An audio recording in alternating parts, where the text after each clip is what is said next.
Salut à tous, on se retrouve pour l'épisode 3332 du Zap Image. On commence aujourd'hui en ce mercredi 18 juin avec des anniversaires. Et on commence tout d'abord avec le Brésilien d'Arsenal, Gabriel Martinelli. Il fête aujourd'hui ses 24 ans. On lui souhaite bien sûr un bon anniv. Nathan Zézé, qui est un défenseur central du FC Nantes, il fête aujourd'hui ses 20 ans. Amin Harit, milieu offensif marocain de l'Olympique de Marseille, il fête aujourd'hui ses 28 ans. Par exemple, il y a Mario Hermoso, défenseur central du Bayer Leverkusen, il fête aujourd'hui ses 30 ans. On continue les gars, on va parler maintenant d'une disparition. On a appris hier la disparition de Bernard Lacombe. Donc hospitalisé depuis janvier, Bernard Lacombe est mort à 72 ans. Il était une légende du côté de Lyon, club pour lequel il a joué avant de l'entraîner et de conseiller son président Jean-Michel Aulas. Donc voilà, c'est un monument du football français qui nous a quittés. Donc nous adressons bien sûr toutes nos condoléances à sa famille ainsi qu'à ses proches. Regardez, il fait la une aujourd'hui du journal L'équipe. Bernard Lacombe Gone, il a consacré quasiment toute sa carrière bien sûr à cette équipe de Lyon. Et Jean-Michel Aulas, les gars, le message bien sûr vibrant, voilà, à son frère défunt. Donc Bernard Lacombe, il a dit: Bernard, mon frère, quelle tristesse, j'étais avec toi hier après-midi entouré d'amis, je savais au fond de moi que tu allais rejoindre, toi qui es croyant, le paradis. Donc tu nous as tant donné à Lyon, à l'équipe de France, mais aussi à tous ceux qui ont eu la chance de te connaître. Donc je sais que tu reposes en paix, car au-delà d'être un immense footballeur, tu étais un homme profondément bon et drôle, un ami très cher. J'ai tout appris du football à tes côtés et bien plus encore. Donc voilà le très beau message quand même vibrant de Jean-Michel Aulas, l'ancien président de Lyon, sur bien sûr son frère Bernard Lacombe, enfin frère entre guillemets bien sûr. Donc voilà, bien sûr c'est la disparition qu'on a appris hier. Et Justin Juninho aussi, peut-être le plus grand dirigeant de l'histoire du club. Voilà ce qu'il a pu dire Juninho, légende du côté de Lyon, qui avait côtoyé bien évidemment Bernard Lacombe. On continue les gars, on va parler maintenant des résultats d'hier soir et on commence tout d'abord avec l'Euro Espoir. On parlera de la Coupe du Monde des clubs, mais tout d'abord l'Euro Espoir, il y avait 4 rencontres et l'équipe de France Espoir jouait contre la Pologne et les Français se sont imposés 4-1. Il fallait absolument se gagner pour se qualifier. Donc la victoire est là. On peut voir tous les buteurs. Tiens, Nathan Zézé, tiens, qu'on parlait, c'est son anniversaire aujourd'hui, le défenseur du FC Nantes a été buteur à la 18e minute de jeu. Si c'est une minute après, buteur également 18-19, 2 buts en 2 minutes de jeu. Si c'est doublé, et un but de Mathis Sabine, joueur également du FC Nantes. Donc voilà, belle victoire bien sûr des jeunes Français, 24 tirs, 10 tirs cadrés, 4 buts marqués. Donc il n'y a rien à dire, c'était un match à sens unique et les Bleus du coup en quart de finale de cet Euro. L'Euro Espoir les gars, il n'y a pas de 8e, c'est directement les quarts de finale. Donc voilà, la France a son ticket pour jouer tout simplement la suite de cette compétition. Et dans la même poule les gars, la Géorgie contre le Portugal, et le Portugal sans souci, une victoire 4-0 contre les Géorgiens. On peut voir tous les buteurs, à noter que Giovanni Quenda a encore été buteur à la 62e minute de jeu, donc joueur qui rejoint l'équipe de Chelsea, c'est un joueur du Sporting, très bon joueur. Après côté géorgien, ils ont quand même pris un rouge à la 5e minute de jeu, ce qui a pénalisé totalement cette équipe de la Géorgie. Donc voici les stats, plus de 19 tirs, 5 tirs cadrés pour le Portugal, 4 buts ont été marqué. Et tiens, Giovanni Quenda qu'on parlait juste avant, c'est lui l'homme du match, ce futur joueur de Chelsea, quel crack voilà, concernant bien sûr cette pépite portugaise. Et du coup le classement, donc le Portugal finit en tête devant l'équipe de France, les deux équipes ont le même nombre de points, 7 points pour le Portugal, 7 pour l'équipe de France, mais le Portugal en différence c'est plus 9, la France c'est plus 4. Le Portugal c'est 9 buts marqués, 0 but encaissé, contre la France il y a eu 0-0, et la France c'est 7 buts marqués, 3 buts encaissés. Donc voilà, le Portugal finit devant, la France deuxième. Du coup, Géorgie et Pologne sont éliminés tout simplement de cette compétition. Il y avait également 2 autres matchs, un gros choc, l'Espagne contre l'Italie, un partout entre ces deux équipes. Donc voici les stats, un match plutôt serré, 9 tirs pour les deux équipes, 4 tirs cadrés pour l'Italie, 2 pour l'Espagne. Donc on va dire le nul est plutôt logique. Et dans la même poule, la Roumanie contre la Slovaquie, Slovaquie pays organisateur de cette Euro Espoir, et la Slovaquie s'est imposée 2-1 lors de cette rencontre. 23 tirs, 9 tirs cadrés comme pour les Slovaques, qui ont dominé totalement la rencontre. Et du coup l'Espagne et l'Italie se qualifient. Bon, ça veut dire qu'ils étaient qualifiés avant le match d'hier, mais du coup il fallait savoir qui allait finir premier. Du coup c'est l'Espagne qui finit en tête avec une meilleure différence de but. Enfin ils ont plus 2 en différence de but les deux. Mais l'Espagne c'est 6 buts marqués, 4 buts concédés. L'Italie c'est 3 buts marqués, donc 1 but concédé. Donc après le critère c'est celui qui a le plus marqué. Et l'Espagne en a marqué 6 et l'Italie en a marqué 3. Donc l'Espagne finit en tête tout simplement de sa poule. Donc l'Espagne et l'Italie qualifiée. Donc la Slovaquie, un pays organisateur, est éliminée de son Euro Espoir. Au programme aujourd'hui, les 4 dernières rencontres de poule. Le Danemark contre la Finlande, les Pays-Bas contre l'Ukraine, Angleterre, Allemagne, Espoir, un gros match. Et la Slovénie contre la République tchèque. Donc ce soir, on connaîtra les dernières équipes, bien sûr, qualifiées, les 4 dernières. Et après, on connaîtra les affiches des quarts de finale, tout simplement, de cet Euro Espoir. On bascule maintenant sur les autres rencontres qui ont eu lieu hier et la nuit dernière, là. Donc, la Coupe du Monde des clubs. Et on commence tout d'abord avec Monterrey contre l'Inter Milan. C'était cette nuit, je crois, 3 h du matin, heure française, hein, le coup d'envoi de cette rencontre. Donc, Monterrey, c'est une équipe mexicaine. Et l'Inter, c'est une équipe qui avait pris un 5-0 il y a 2 semaines et demie contre le PSG. Un partout.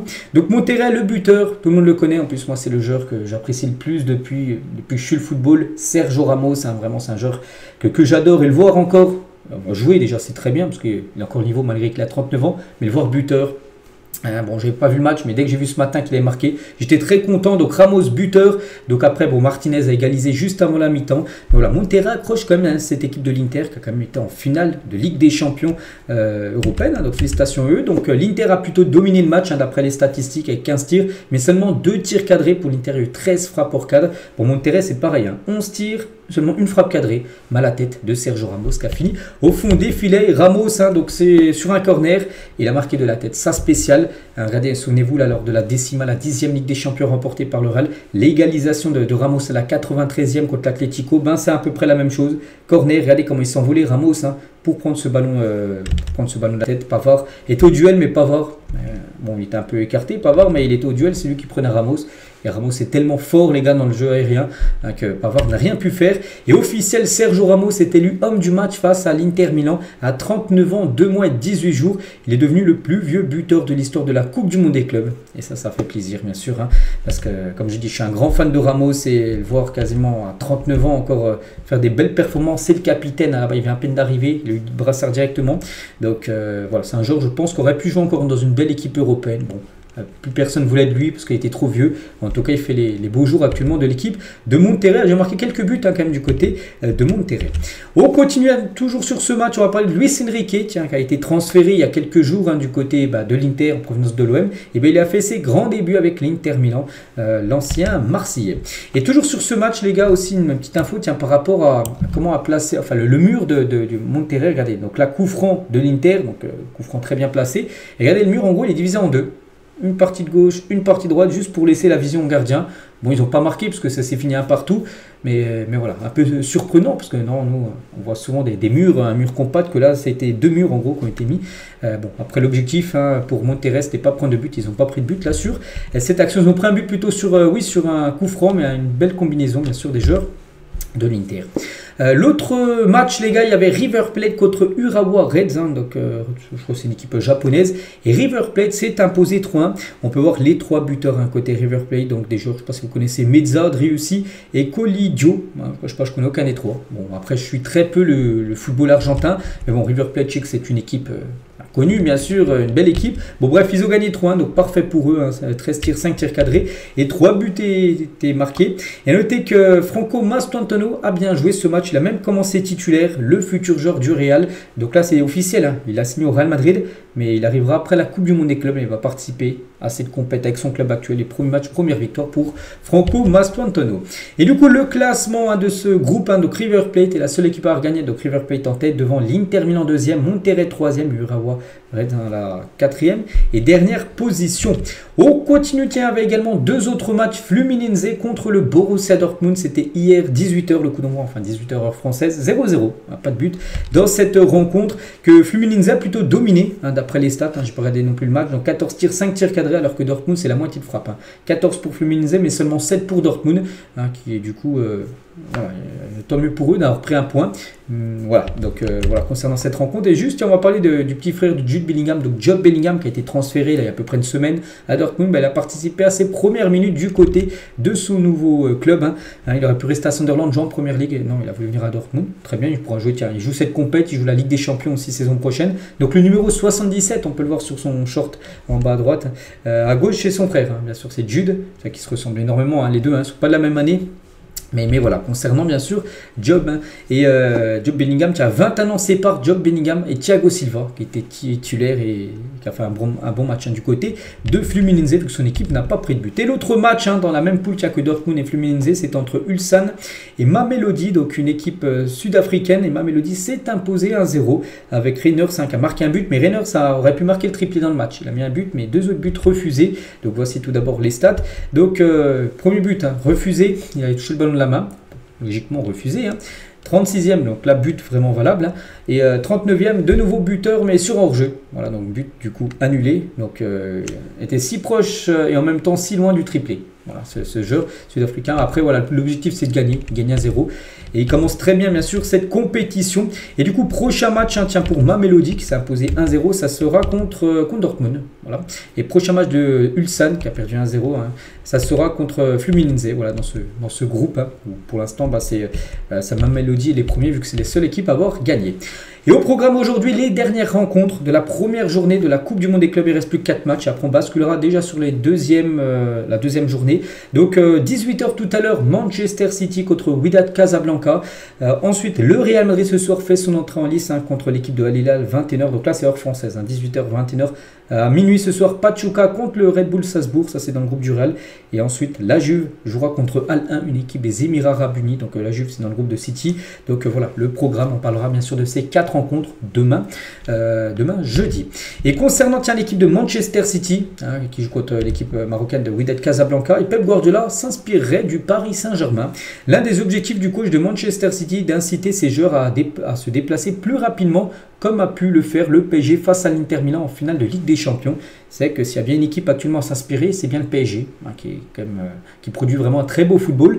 Et il y a des entraîneurs comme Pep Guardiola qui s'inspirent actuellement du PSG. On verra ce que ce soir ça donnera, 18h contre l'équipe de Wydad Casablanca. Et toujours avec Paris qui impressionne, et même Gasperini, le nouveau coach de l'équipe de l'AS Roma. Donc je pense que le football d'aujourd'hui c'est ça. Donc Gasperini est totalement fan du modèle du PSG. Ils ont perdu Messi, Mbappé et Neymar. Ils ont atteint des objectifs qu'ils n'avaient jamais atteint de leur vie avec des joueurs forts et très bien choisis. Aujourd'hui dans le football moderne, ce qui compte c'est d'être une équipe, plus miser sur des individualités. Tu peux avoir des éléments forts, mais il faut que ces éléments forts jouent en équipe. S'ils jouent de leur côté, c'est pas possible. On peut voir que ça marche pas. Voilà, il faut vraiment avoir un gros collectif, voilà, une grosse équipe, et c'est ça. Voilà, actuellement, le PSG a un gros collectif, ce qui fait que le PSG est une grosse équipe. Donc, ce que nous voyons du PSG est extraordinaire. Voilà ce que peut dire Gasperini quand même sur cette version du PSG qui est à son prime actuellement. On continue, on va parler cette fois-ci du Real qui joue ce soir contre Al Hilal. Al Hilal a une équipe, bien sûr, on sait, une équipe qui a beaucoup d'argent en Arabie Saoudite. Une équipe vraiment, voilà, il faut faire attention parce qu'il y a quand même des bons joueurs dans cette équipe. Donc on verra ce que ça va donner pour le Real Madrid de Xabi Alonso. Et en tout cas, un nouveau Vini. Le Brésilien est motivé comme jamais pour retrouver son meilleur niveau, sa version prime. Donc Xabi Alonso et le mondial des clubs stimule le joueur qui souhaite briller durant la compétition. Voilà, il souhaite faire un gros tournoi. Un Vini Junior, ça passe tout d'abord ce soir par un gros match contre Al Hilal. Il y a une équipe en plus qui le cible comme depuis quelques temps. Al Hilal, les gars, a toujours été très intéressé par Vini, lui proposant des contrats en or. Pour l'instant, Vini est joueur du Real. On verra ce soir ce que ça va donner. Concernant Mbappé, il est très incertain ce soir face à Al Hilal. Qu'est-ce qui se passe avec Kylian Mbappé? Donc, fiévreux et absent de l'entraînement hier mardi. L'attaquant du Real Madrid et Mbappé pourrait manquer le premier match de la Coupe du Monde des clubs ce soir en gros, parce qu'hier il n'a pas participé à l'entraînement. Donc pour l'instant on ne sait pas. Xabi Alonso qui est en conférence de presse à propos de l'état de Kylian Mbappé, il a dit qu'il se sentait mieux ce matin. Nous déciderons ce soir en gros juste avant le coup d'envoi. Nous attendrons jusqu'à la dernière minute. S'il est prêt à jouer, il jouera. Il va avoir son ressenti. S'il est trop mal, s'il a vraiment trop mal à la tête, il ne jouera pas. Voilà, c'est simple que ça. On verra là dans les prochaines heures, ça sera oui ou non pour Kylian titulaire. Et Xabi Alonso à propos du positionnement de Kylian Mbappé, est-ce qu'il va jouer avec Xabi Alonso en tant que numéro 9, en tant qu'ailier gauche, en tant qu'ailier droit? Non, il a dit. Donc Mbappé est-il un ailier ou un attaquant de pointe? Il a dit Kylian est un attaquant dynamique, il n'a pas de position fixe. Voilà. Bon, on pense de toute façon qu'il jouera quand même en attaquant 9, vu que normalement Xabi Alonso devrait jouer en 4-4-2 avec 2 attaquants, donc certainement Vini qui sera titulaire et peut-être Mbappé si bien sûr il peut tenir sa place ce soir. Toujours avec Xabi Alonso est confiant quant à la progression rapide de son Real Madrid. Il a dit je suis sûr à 100% que l'équipe sera meilleure à la fin de la Coupe du Monde des clubs que nous le serons au début de la compète. Il dit parce qu'en plus là, il vient à peine d'arriver, il y a il y a 2 semaines, il vient seulement d'entraîner cette équipe qui a vécu comme une saison compliquée, hein, le Real Madrid. Il dit que son équipe sera bien meilleure à la fin de la Coupe du Monde des clubs que ce qu'elle va montrer par exemple ce soir, hein, lors du premier match, hein, parce qu'il y a encore beaucoup d'automatisme bien sûr à prendre en cours de route, hein. Et Xabi Alonso, hein, donc des attaquants qui défendent, c'est fondamental. Voilà. Par exemple, on sait que maintenant au PSG, les attaquants défendent. Et ça a changé, hein, la dimension du PSG. Il veut ça aussi au Real, hein. Il ne veut pas que l'équipe soit coupée en deux.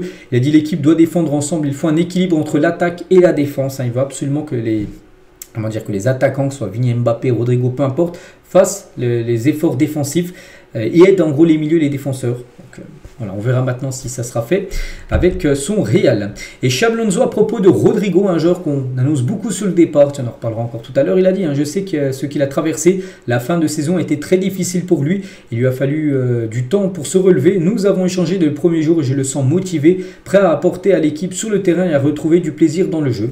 Voilà, donc peut-être qu'il jouera, oui, il jouera certainement cette Coupe du Monde des clubs, certains matchs, mais après, est-ce qu'il restera au Real saison prochaine? Ça, pour l'instant, c'est encore le gros point d'interrogation.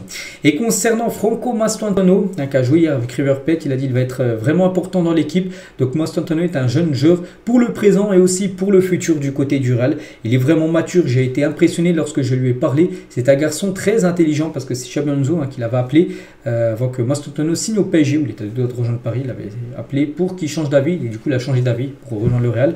Donc voilà, il arrivera comme je l'ai dit tout à l'heure, hein, après donc ça sera fini la Coupe du Monde des clubs. Et concernant cette attaque, hein, que le Real Madrid, enfin que Xabi Alonso pourra aligner, donc numéro 10, Jude Bellingham, normalement ce soir. Donc l'ailier gauche, hein, Vini Junior, l'ailier droit Arda Güler, l'attaquant axial Rodrigo. Donc peut-être la seule pour rejoindre 4-3-3 vu qu'Mbappé n'est pas là. Voilà, donc il pourrait mettre son 4-3-3 avec 2 ailiers, un gauche et droite. Mais si Mbappé sera présent, peut-être il mettra 2 points fixes en attaque. Donc Vini plus Kylian Mbappé. Voilà, on verra. De toute façon, on aura ce soir un gros aperçu de comment pourrait jouer le Real Madrid la saison prochaine. Et concernant un joueur, tiens, Luka Modric, hein, qui joue son dernier tournoi du côté du Real Madrid, parce qu'on sait qu'après la Coupe du Monde des clubs, il partira. Et pour l'instant, certainement l'AC Milan. Donc regardez, donc, Modric à droite avec le nouveau maillot du Real Madrid, hein, qui sera porté ce soir contre Al Hilal. Et à gauche, hein, la photo quand il est arrivé lors de sa première saison du côté du Real.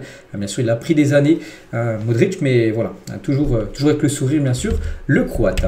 On continue les gars, on va parler toujours de la Coupe du Monde des clubs. Et après 6 matchs de la Coupe du Monde des clubs, les équipes sud-américaines sont toujours invaincues. Et même en résultat, les gars, après 6 matchs, hein, c'est 9 buts marqués contre 4 buts pris contre le reste du monde. Voilà, parce que si on regarde par exemple River Plate contre Urawa Red, une équipe japonaise, il y a eu 3-1. Flamengo s'est imposé 2-0 contre l'Espérance de Tunis. Botafogo s'est imposé 2-1 contre Seattle. Et il y en a qui n'ont pas perdu, n'ont pas non plus gagné. Donc Fluminense a fait 0-0 contre Dortmund. Palmeiras a fait 0-0 contre Porto. Et Boca Juniors a fait 2 partout contre le Benfica. Donc en gros, toujours invaincu les équipes sud-américaines. Voilà, que ce soit des équipes d'Argentine, hein, comme River Plate, des équipes brésiliennes comme Flamengo. Pour l'instant, c'est du perfect, hein. On verra après, voilà, par exemple, il y a un PSG Botafogo là, dans la nuit de mercredi à jeudi. On verra si, enfin de jeudi plutôt à vendredi, on verra si ça continue. Bien sûr, cette belle série pour les clubs sud-américains. Et toujours, tiens, on revient sur ce match Boca Juniors Benfica, hein, c'était très très chaud. Parce qu'il y a eu pas mal de rouges, 3 rouges quand même dans le match, hein, c'est quand même beaucoup. Et Otamendi qui a égalisé à la 84e minute de jeu contre Boca Juniors qui est argentin. Ce club est lui aussi argentin, Otamendi. Et Otamendi a publié cette photo-là sur son compte Instagram. Otamendi a publié sa célébration sur son compte Instagram, regardant fixement les supporters de Boca. Un Argentin tenant en tête à d'autres Argentins, voilà, tout simplement. Il aurait pu choisir une autre photo, mais il a choisi cette photo où, après son but, regarde... dans les yeux les supporters bien sûr de Boca. Il venait juste de marquer. On va parler tiens, de Enzo Maresca, l'entraîneur de Chelsea, hein, lors du match Chelsea-Los Angeles où Chelsea s'imposait 2-0. J'ai trouvé l'ambiance un peu étrange, le stade était presque vide. C'est que le stade, les gars, était quasiment vide, voilà, lors de cette rencontre. Et c'est que ça sonnait creux, hein, Chelsea qui joue en Première Ligue tous les week-ends, c'est des matchs à guichet fermé. Et voilà, jouer un match, après ce sera un match amical, ok, mais jouer un match officiel avec si peu de supporters, hein, donc Chelsea, voilà, c'est pas très commun pour eux. Le président de la Liga veut la disparition de la Coupe du Monde des clubs, hein, vient seulement d'être créé, là, tiens, première édition, et il y en a déjà un, Javier Tebas, président de la Liga, lui, il aimerait que ça soit la première et dernière édition, voilà, que la prochaine dans 4 ans, et que ça soit annulé. Voilà. Voilà, parce qu'il dit que c'est, oui, ça fait des calendriers de plus, et lui, il n'aime pas ça. Voilà, Javier Tebas, après, bon, c'est pas lui qui décide. Hein. Je pense que ça continuera, bien sûr, cette compète, surtout si c'est une réussite. Et pour l'instant, après quasiment une semaine de compétition, je pense voilà, que c'est plutôt pas mal, hein, on va dire, cette compétition. On continue, on va parler de ça. Tiens, donc pour vous, combien de joueurs du PSG doivent être dans les 30 au Ballon d'Or?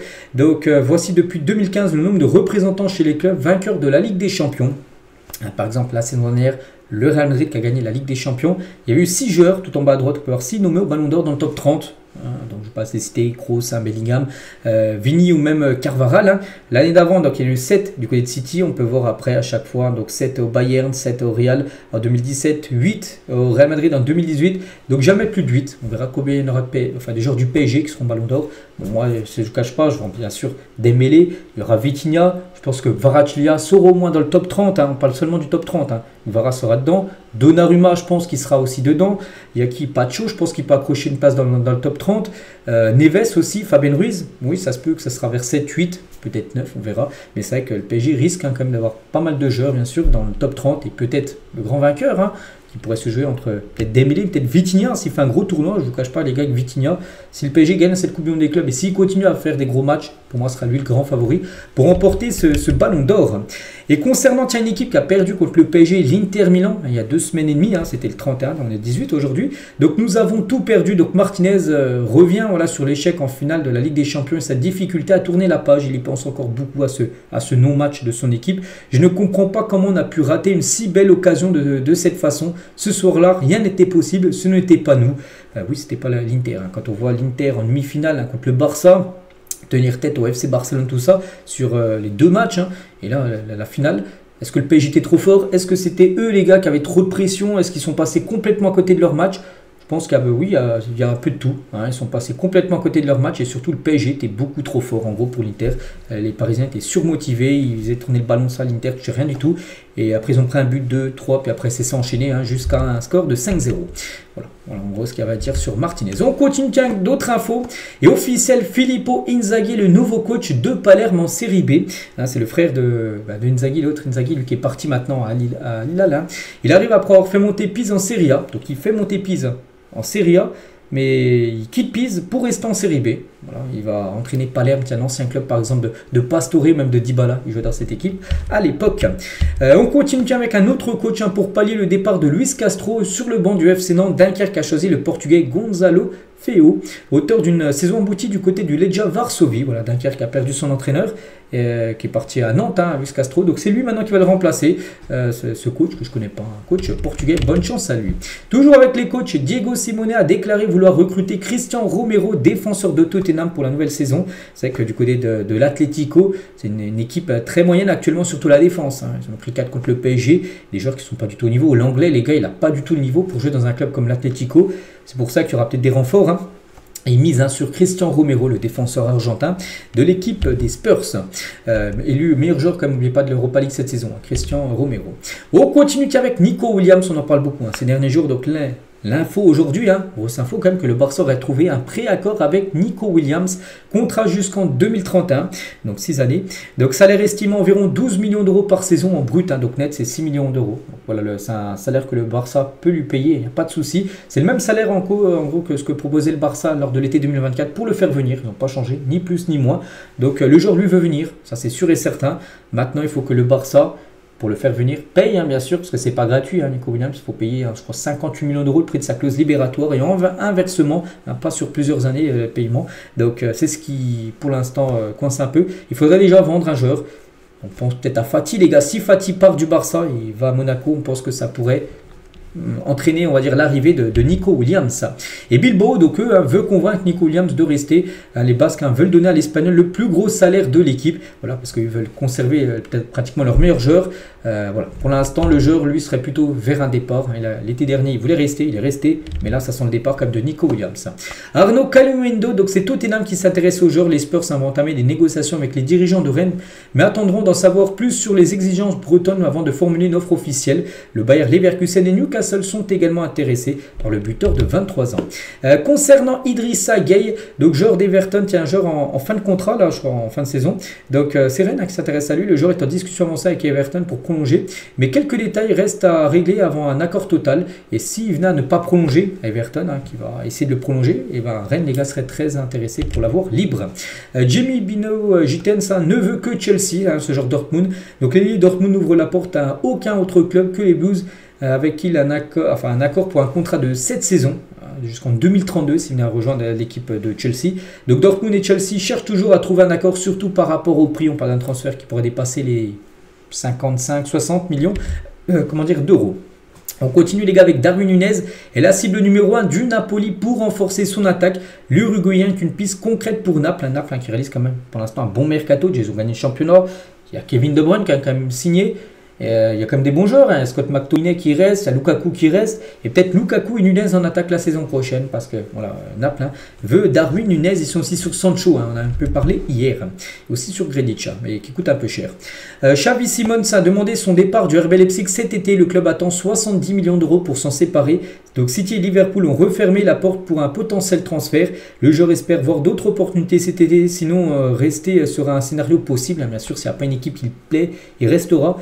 Mais lui, voilà, serait plutôt chaud pour partir. Surtout que Leipzig, les gars, il n'y a pas de Coupe d'Europe saison prochaine. Même pas d'Europa Conference League, rien du tout. Il y aura seulement le championnat, la Coupe d'Allemagne. C'est pour ça que Xavi Simons, il va peut-être aller voir ailleurs. Concernant Hugminson, donc Al-Ali, Al-Nasser et Al-Qadsiya veulent signer Hugminson cet été. Les trois clubs saoudiens sont prêts à débourser plus de 40 millions d'euros pour recruter Hugminson et lui offrir un salaire comme de 30 millions d'euros par saison. C'est quand même énorme. La MLS et la Turquie sont également des options envisageables pour le futur d'Hugminson. Et c'est qu'on se dit, sur ce mercato 2025, il y a des chances qu'il parte. Ça fait 10 ans qu'il est à Tottenham. On se dit que oui, après cette Europa League remportée, il va peut-être partir sur ce gros trophée remporté, son seul trophée remporté à Tottenham.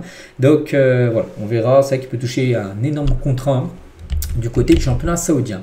Barcola, la priorité du Bayern, ça bouge pas. On a déjà parlé il y a quelques jours, et le Bayern veut Bradley Barcola. Le club allemand explore activement la piste du français de 22 ans en cas d'échec. Donc Nico Williams c'est le plan B, mais on sait que Nico Williams c'est un peu compliqué parce qu'il lui a une préférence pour le Barça. Mais aussi d'autres noms comme Mitoma, Léo ou même Cody Gakpo sont aussi des options du côté du Bayern. Afonso Moreira devrait s'engager à Lyon à la fin du mois de juin. Si la DNCG autorise les Lyonnais à recruter, le joueur signera pour 5 saisons. Il devrait coûter 2 millions d'euros pour ce joueur qui joue, je crois, du côté du Sporting, si je ne me trompe pas. Je connais très peu ce joueur. Bon bref, voilà, Lyon serait très proche de signer ce joueur. Tiens, concernant Rodrigo, Arsenal ne lâche pas Rodrigo. Les Gunners, ça manifeste un réel intérêt pour le Brésilien. Ils s'entretiennent avec le joueur depuis le mois de mai pour essayer de le faire venir. Le Real Madrid demande environ 90 millions d'euros pour le laisser partir. Comme j'ai dit tout à l'heure, Xabi Alonso, il a dit qu'il avait discuté avec Rodrigo, mais il n'avait pas dit que c'était sûr qu'il allait rester. Il peut jouer cette Coupe du Monde des clubs, mais après, ce sera encore le mercato, après la Coupe du Monde des clubs qui finit le 13 juillet prochain, et Rodrigo, oui, aura des chances à ne partir. Et Arsenal reste quand même le club le plus intéressé. Toujours du côté du Real Madrid, ils veulent recruter un autre Camavinga. Les merengues s'intéressent au petit frère d'Eduardo Camavinga, qu'on peut voir là sur la photo. Ils envisagent aussi de nommer le demi-frère de Fede Valverde entraîneur adjoint d'une équipe de l'académie, dans le centre de formation d'équipe de jeunes, peut-être par exemple les U12 ou U14, j'en sais rien. Donc voilà, concernant l'équipe madrilène. On va parler de Milos Kerkez. Un accord est sur le point d'être trouvé entre Bournemouth et Liverpool pour la signature de Kerkez. Vu que ça y est, le remplaçant a été trouvé, Adrien Truffert, c'est officiel, a quitté Rennes pour rejoindre Bournemouth. Ça y est, ils ont leur défenseur gauche. Donc maintenant, Kerkez peut partir. Donc il devrait bien aller à Liverpool pour environ 40 millions d'euros. L'Inter Milan se rapproche d'un accord avec Ange Johan Boni, l'attaquant de Parme. Le deal pourra se conclure dans les prochains jours pour un montant de 25 millions d'euros que devrait débourser l'Inter à Parme pour s'offrir ce joueur. Donc c'est surtout le nouveau coach de l'Inter qui le veut, Chivu, ancien coach de Parme. Un coach de Boni, les gars, donc il aimerait faire venir son ex-joueur du côté de son club actuel, l'Inter Milan. Neymar a révélé en interview qu'il était proche de signer à Fluminense pour disputer la Coupe du Monde des clubs. J'étais proche de rejoindre Fluminense pour cette Coupe du Monde des clubs. C'était une opportunité sérieuse. J'ai décidé de ne pas continuer les négociations et de rester à Santos pour récupérer car je ne suis pas encore en forme à 100% et je vais être dans ma meilleure forme le plus tôt possible. Voilà, il aurait pu jouer hier. Fluminense a joué contre l'équipe de Dortmund 0-0, mais il aurait pu être là Neymar. Mais bon, après, il a plutôt refusé tout simplement voilà, pour vraiment essayer de revenir à 100% pour la nouvelle saison là, qui approche. Tout est bouclé pour Brahim Diaz, les gars, qui prolonge au Real Madrid. Le contrat sera très bientôt signé et on parle d'un contrat qui pourra aller jusqu'en 2030, les gars, concernant Brahim Diaz. Toujours tiens du côté du Real Madrid, c'est vu proposer Victor Gyökeres. D'après Mario Cortegana, qui est un journaliste espagnol, le club a dit non. C'est les agents de Gyökeres qui ont proposé le joueur au Real. Non, le Real ne veut pas. Le Real a déjà ce qu'il faut en attaque, déjà Mbappé, tout ça. Le Real plutôt cherche un style à la Joselu, voilà, en attaquant, qui va arriver. Mais c'est que Gyökeres, s'il vient, ne serait même pas sûr qu'il soit titulaire, vu qu'il y a quand même Kylian Mbappé. Donc c'est pour ça que le Real a refusé, en gros, Victor Gyökeres, qui devrait plutôt aller du côté de la Première Ligue. Arsenal, toujours très très intéressé. Il y a des nouvelles de Lamine Yamal, les gars, qui surfent avec le surfeur brésilien Gabriel Medina, qui nous a offert cette incroyable photo après son surf record aux Jeux Olympiques 2024. Alors, on peut voir Lamine, là, tient derrière la planche, et ce célèbre surfeur brésilien. Voilà.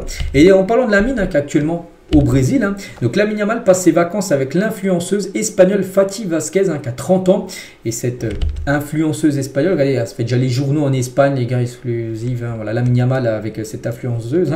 Et ben, elle a dû désactiver ses commentaires sur Instagram après des critiques, car elle est en vacances avec Lamine Yamal, 17 ans. Elle a 30 ans, il y a Lamine Yamal à 17 ans, ils ont 13 ans d'écart.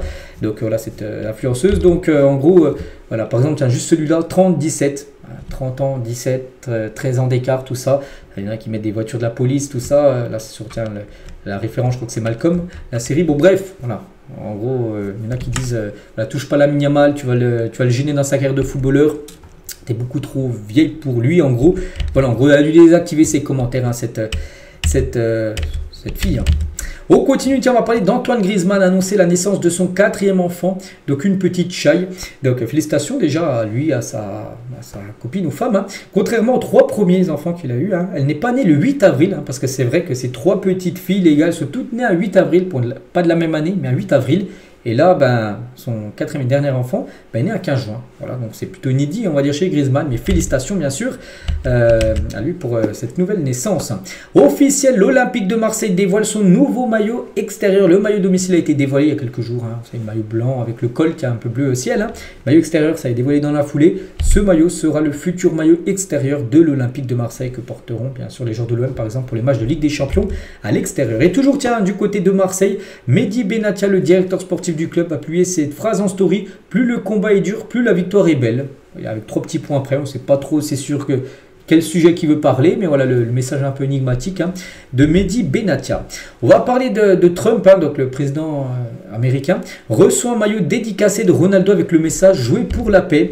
Donc ouais, on peut voir que Trump, je crois, rencontrait, je ne sais pas c'est qui la personne, peut-être le président du Portugal, on ne sait rien. Bon bref, voilà, cette personne lui a offert le maillot de Cristiano Ronaldo, où on peut voir donc pour le président Donald Trump, donc jouons pour la paix.